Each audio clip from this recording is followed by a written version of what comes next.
तुम एक्सटर्नल चीज़ों के लिए बहुत ज़्यादा परेशान नहीं हो। तुम्हारी मानसिक अशांति ही तुम्हारे जीवन की सबसे बड़ी अशांति है। अशांति थी, बेचैनी थी, व्याकुलता थी। तो आप कमाना क्या चाहते हो? आज नहीं कमाए होते तो आज दवाई कहाँ से खाते। वाह रे होशियार मनुष्य। किसी पर्टिकुलर धर्म की बात की गई, किसी धर्म का नाम लिया गया, हे श्याम सुंदर कुछ तो ध्यान दो प्रभु। भगवान वो कन्फ्यूज हैं, क्या ध्यान दें इस पर समझ नहीं आ रहा। मांग क्या रहा है भाई? धर्म एक ही है, बाकी मत हैं, मजहब हैं। आप धर्म से चाहते क्या हो? क्या यह भी कोई ड्यूटी है? ड्यूटी और धर्म में बहुत अंतर है। लेकिन हमने धर्म को ड्यूटी माना है, कर्तव्य माने हैं। कर्तव्य शब्द आते ही उसमें बड़ा रस नहीं रह जाता, वो एक मजबूरी बन जाती है। कर्तव्य मतलब मजबूरी है, करना ही है, कोई उपाय नहीं है। पर अधिकार में बहुत रस होता है लोगों का, अधिकार हमारे पास हो। कर्तव्य का रस बहुत कम लोगों में पाया जाता, नहीं के बराबर है। मैंने कई बार कहा, आप हवाई जहाज़ में जाते हो, एयर होस्टेस से मिलते हो, एयर होस्टेस के कर्तव्य हैं आपसे मुस्कुरा कर बात करना, आपकी सेवा करना, पर उसमें उनको रस है कि नहीं है ये तो उन्हीं से पूछना पड़ेगा। उनकी भी इच्छा होती नहीं कि हर समय वो फ्लाई करती रहें, हर समय दूसरों की सेवा करती रहें। जब छूट के आती हैं तो फिर 2 घंटे अपने तरीके से आहा जान में जान आया, ये ड्यूटी कब ख़त्म होगी।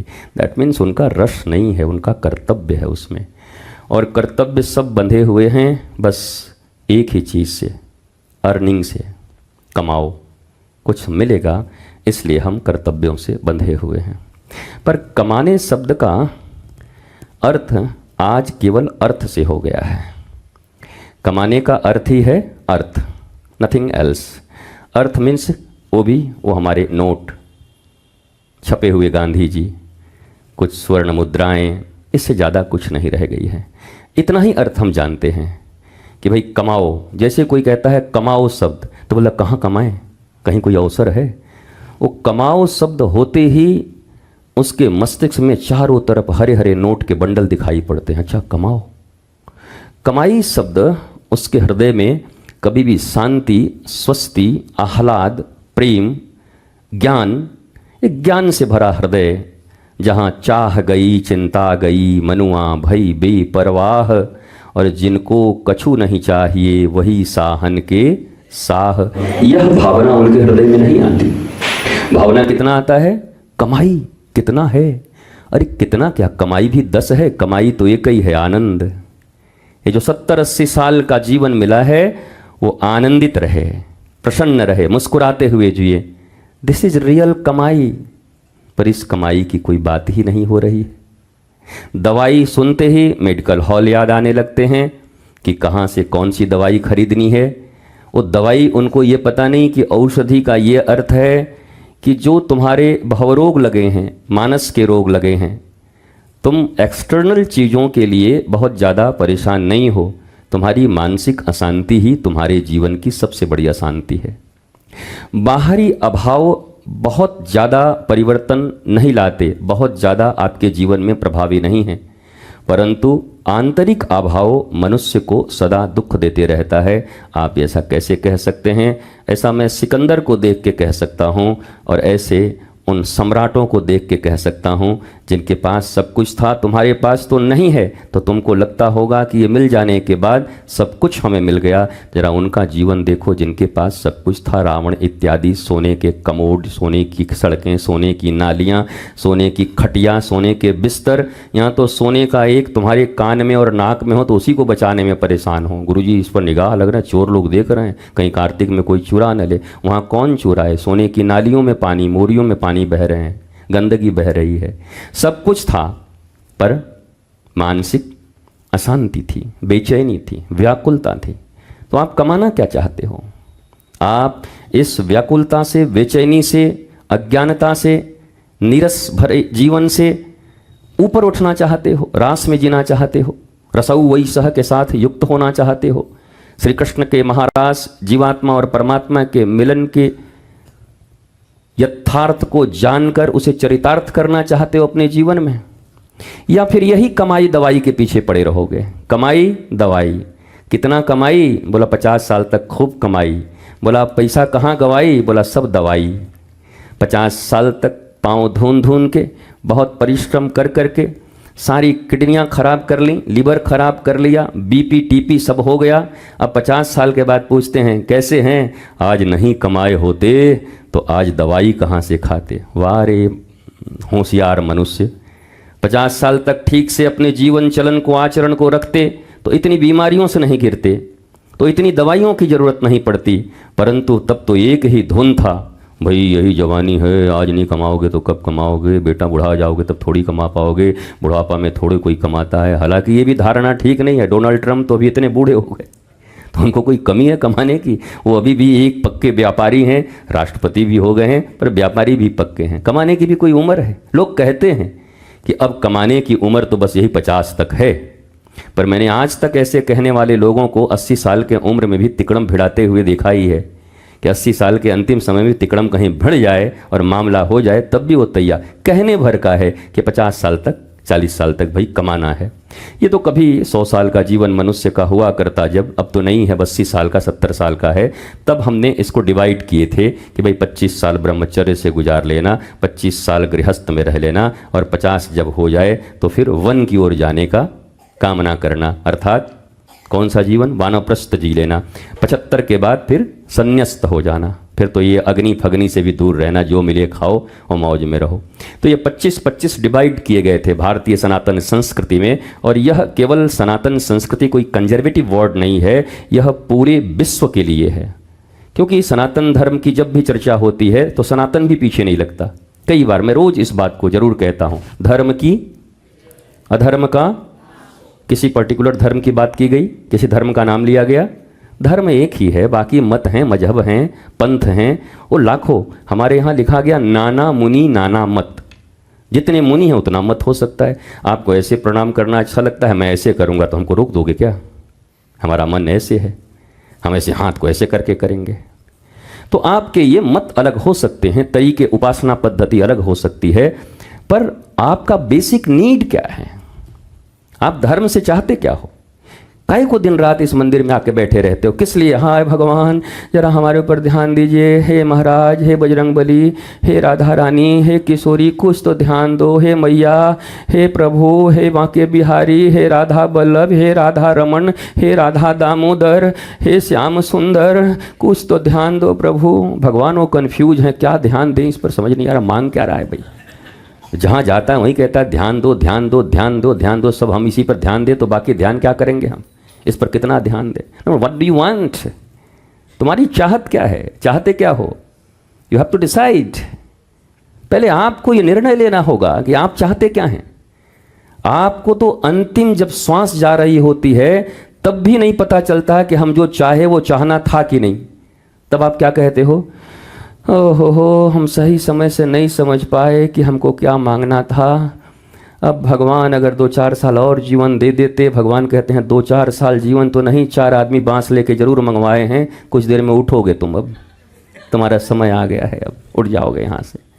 इसके लिए वो तो आप ये निश्चित क्यों नहीं करते कि आपको क्या चाहिए? तो डायरी में लिखो फाड़ो, लिखो फाड़ो, लिखो फाड़ो। कम से कम इतना तो करो कि हमको ये 10 चीज़ चाहिए, कल वो बेकार हो जाएगी। आज लिखो 10 चीज़, 2 साल के बाद बेकार हो जाएगी। मेरा शादी सबसे सुंदर कन्या से होना चाहिए, सबसे सुंदर लड़के से होना चाहिए। जब हो जाएगी तो बेकार हो गया तुम्हारे लिए। अब तुम्हारी प्रायोरिटी बदल गए, अब तुमको पन्ना फाड़ना पड़ेगा। तो क्या कहोगे? हे भगवान, केवल सुंदर चेहरा देख करके कोई न फंसे, मन देखो नहीं तो पूरी ज़िंदगी झंड हो जाएगी। मैंने एक तन देख के विवाह कर लिया। अब तुम्हारे सारे परसेप्शन बदल गए, तुम्हारी सारी चीज़ें बदल गई, तुम्हारी सोच बदल गई, रोज बदल गई। दैट मीन्स आप आज जो सोचते हो वो कल उपस्थित रहेगा, आपके साथ रहेगा, ये पता नहीं। हालांकि मैं इस बात को मानता हूँ कि वर्तमान में उठे अभावों को दूर करने का नाम भी धर्म ही है। जो अभी समस्या है उसका समाधान कर लो, दैट मीन्स आप धार्मिक हो। लेकिन वो समस्याएं क्या मरने तक दूर हो सकती हैं? धन की कामना कभी मिट सकती है किसी की? नहीं मिट सकती। तो क्या करें? धन उन छोड़ करके एकदम जाके बैठ जाए नदी किनारे कि हमको धन नहीं चाहिए। चाहिए, पर क्या उस धन के साथ संतोष नामक धन भी आपके पास है? मैं कह रहा हूँ धन कमाइए, सोने कमाइए, चांदी कमाइए, रुपए कमाइए, पर उसके साथ एक आध्यात्मिक धन भी है जिसको कहते हैं संतोष धन। जब आवे संतोष धन तो सब धन धूरी समान। तो आप बाकी धन तो कमा रहे हो, भौतिक धन तो कमा रहे हो, पर आध्यात्मिक धन से आपको चिढ़ हो गई है और आपके समस्त बेचैनियों का कारण भी यही है। और सनातन संस्कृति या सनातन धर्म इन्हीं रहस्यों का उद्घाटन करता है। केवल झंडे और डंडे से सनातन धर्म नहीं बचेगा, याद रख लीजिए इस बात को। लोभी, कपटी और कामी लोग सनातन धर्म को नहीं बचा सकते। रावण और कंस सनातन धर्म को नहीं बचा सकते। सनातन धर्म या धर्म की वो विधा हमारे भीतर है कि नहीं? वो धर्म धर्म चिल्लाते हो, धर्म के 10 धुरी तुम्हारे भीतर हैं कि नहीं? धर्म तो बहुत चिल्ला रहे हो, धर्म धर्म धर्म धर्म धर्म। धर्म क्या है पता ही नहीं है भाई। आप रिलीजन को धर्म कहते हो, स्पिरिचुअलिटी को धर्म कहते हो, यार आपकी निगाह में और भी कुछ है, अनुशासन इत्यादि धर्म है, किसको कहते हो? श्रीमद् भागवत जी में जो इसका प्रारंभिक महात्म है, उसमें गोकर्ण के उपाख्यान में धर्म के लिए गोकर्ण ने अपने पिता को जरूर कहा है, धर्मम भजस्व सततम त्यज्य लोक धर्मान सेवस्य साधु पुरुषान जहि काम तृष्णाम अन्यस्य दोष गुणचिंतनमा सुमुक्तवा सेवा कथा रसमहो नितराम पिबोत्तम। पिताजी क्या परेशान हो, दिन रात परेशान हो। पुत्र अपने पिता को कह रहा है, धर्मम भजस्व सततम त्यज्य लोक धर्मान। इन लोक धर्मों में जिंदगी खत्म हो जाएगी, रोते चिल्लाते रहोगे, यहाँ परम धर्म की ओर भी आपकी दृष्टि जाएगी। पुत्र कह रहा है पिता को, केवल लोक धर्मों का परिपालन कर रहे हो, त्यज्य लोक धर्मान। अब आपका समय आ गया है कि लोक धर्मों का परित्याग करो और परम धर्म का अवलंबन करो। और मैं तो कहता हूं, जिसने परम धर्म का अवलंबन कर लिया उसे लोक धर्म का भी त्याग करने की जरूरत नहीं होगी। उसके सारे लौकिक धर्म अनुकूलता के साथ पालन होंगे, परंतु जिसके भीतर परम धर्म नहीं है उसका कोई लौकिक धर्म सिद्ध नहीं हो सकता।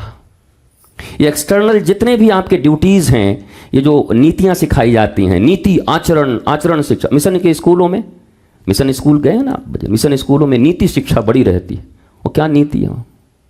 बच्चे निकलते हैं तो अनीति पालन करते हैं। एक को बच्चा को बता दो नीति का पालन कर रहा हो, तो क्या कारण है? आप नीतियां पढ़ रहे हैं, शिक्षा आपको दी जा रही है, एकेडमिक क्वालिफिकेशन दिए जा रहे हैं, आप एजुकेटेड हो रहे हैं, सब कुछ हो रहे हैं, लेकिन आप अशांत क्यों हैं? आपको एक साधारण सी भी बात क्यों नहीं समझ में आती? डिलीट, पीएचडी डिलीट, सब डिलीट, अंदर से कुछ है ही नहीं आपके पास। क्यों नहीं है आपके पास? एक साधारण से चीज को हैंडल क्यों नहीं कर पाते अपने जीवन में? अपने स्ट्रेस को मैनेज क्यों नहीं कर पाते आप? हर समय तनाव में रहते हैं, दुखी रहते हैं, अभाव में रहते हैं। क्या इसे दूर करने के ये छोटे छोटे उपाय हैं? ऐसे जहां जहां आप जाते हैं, बाबा जी इसका उपाय कर दीजिए, उसके बाद वो तो उपाय हो जाएगा, उसके बाद क्या करोगे? बाबा जी ये उपाय कर दीजिए, बस जीवन में कुछ नहीं चाहिए, एक संतान चाहिए महाराज। उसके बाद सारा जीवन वो संतान लेके के नालायक हो गया, महाराज इसको ठीक कर दीजिए। तो पहले तो बोले थे कि संतान चाहिए, तब कहाँ बोले थे कि मुझे एक आदमी चाहिए, एक श्रेष्ठ संतान चाहिए। और तब कोई अगर सद्गुरु होता, कोई ऋषि होता, तो आपको ये समझाता कि श्रेष्ठ संतान मैया के गर्भ से ही आते हैं, बनाए नहीं जाते। विज्ञान भी इस बात को मान रहा है, मानना पड़ेगा, मानता है, मजबूरी है विज्ञान की भी। जो चीज़ें प्रूव्ड हैं उसी को विज्ञान कहते हैं। तो विज्ञान इस बात को मानता है कि माता और पिता के मिलन का समय और माता और पिता के विचारों का पूर्ण प्रभाव गर्भ में पल रहे बच्चे के ऊपर पड़ता है। 9 महीने तक जिस मानसिकता में मैया जीती है वैसा ही बच्चा प्रोडक्शन बाहर होके आ जाता है। ये 10% केवल स्कूलिंग, ट्यूशन, कोचिंग, इधर उधर सत्संग ये मैनेज कर पाते हैं। 10%, 90% तक तो आप गायब थे। जिस समय 90% बनना था उस समय आप अवेयर नहीं थे। तब सनातन विश्वविद्यालय बनाने की परिकल्पना हमारे मन में आई, तो इसीलिए आई। कल भी हमने कहा था विवाहित जोड़ों का पहला एडमिशन होगा। भाई तुम विवाह करने वाले हो? बोला हाँ हाँ, चलो चलो पहले यूनिवर्सिटी में चलो। मैं महाराज पढ़ लिख लिया अब तो शादी करने, चलो। हमारे यहाँ तो ये माना जाता है ना कि पढ़ लिख लिया अब विवाह करेगा। हम तो कह रहे हैं अब विवाह करने की इच्छा हुई है, हाँ। बोला चलो पहले यूनिवर्सिटी में एडमिशन। यूनिवर्सिटी में एडमिशन? बोला हाँ। पढ़ लिख लिया अब हो जाता तो बड़ा अच्छा। नहीं अभी नहीं होगा, पहले होने लायक हो जाओ। तो वहाँ उस यूनिवर्सिटी में सनातन के 16 संस्कारों के विषय में, और आप स्वयं निश्चिंत हो सकें अपने जीवन के प्रति, और फिर आपके द्वारा जो संतान इस पृथ्वी पर आ रहा है वो कहीं जिंदा बॉम्ब न बन जाए, भीड़ में न कूद जाए बॉम्ब बन के। 150 आदमी को मारने के लिए। इसके लिए आपकी तैयारी होनी चाहिए। पर देखो इस मशीन के युग में, यंत्र के युग में आदमी कितना यांत्रिक हो गया। रोज 10 बार यंत्र को मैं गालियां नहीं देता हूं, पर यंत्र को उलाहना सुनाता हूं। यंत्र हमें बोलता है हमें क्यों उलाहना सुना रहे हो, हम क्या खुद से बन गए? बनाने वाले तुम ही लोग। अब यंत्र खुद तो नहीं बना होगा, मनुष्य ने ही बनाया होगा, पर वही यंत्र जिसको अपनी सुविधा के लिए बनाया था, वही यंत्र अब मनुष्य की असुविधा का कारण बन गया। हर कुछ असुविधा का कारण बन गया।